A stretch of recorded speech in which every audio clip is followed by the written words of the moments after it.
Hello everyone, welcome back to a new mini ব্লগটা ছিল 26 জানুয়ারি থেকে শুরু করে 27 জানুয়ারি। তো মহাবাড়িতে কালী পূজা ছিল, জানি অনেকদিন পরে পোস্ট করছি, লেট হয়ে গেছে। যাই হোক, তো ফিরি 27 জানুয়ারিতে সকাল সকাল উঠে পাপোর সাথে একটু খেলাধুলো করে স্নান করে চা খেয়ে শুরু করে দিলাম পুজোর কাজ। তারপর পুজোর কাজ করতে করতে সারাটা দিন ওভাবেই চলে গেল।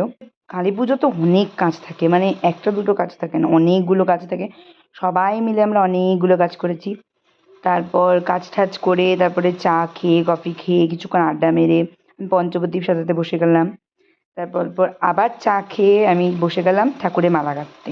বেসিক্যালি আমার বাড়ির কালী পুজোতেও আমি ঠাকুরের মালাটা আমিই গাঁথি, কারণ নিজের হাতে মালাটা গেঁথে ঠাকুরকে পরালে একটা আলাদাই মনে হয় শান্তি লাগে, ওটা বলে বোঝানো যায় না। যাই হোক, ঠাকুর আসলো, তারপর আমরা একে একে সকলে বরণ করে নিলাম।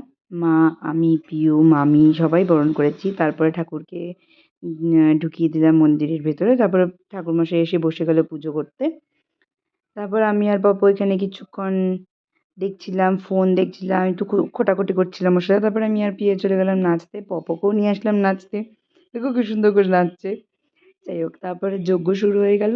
যজ্ঞ টজ্ঞ করে আমরা 21টা সামথিং নাকি 28টা প্রদীপ জ্বালিয়েছিলাম। তারপর অঞ্জলি দেওয়া কমপ্লিট। তারপর মা আর আমি শিবের মাথায় জল ঢাললাম। দেন প্রচণ্ড হাঁপিয়ে গেছি। তারপর প্রসাদ বাড়লো মা, উপাস ভাঙলাম। লাইক 14 ঘন্টা 13 ঘন্টা পরে আমি খেলাম বসে তখন। চলো নেক্সট ব্লগে দেখা হচ্ছে, টাটা বাই।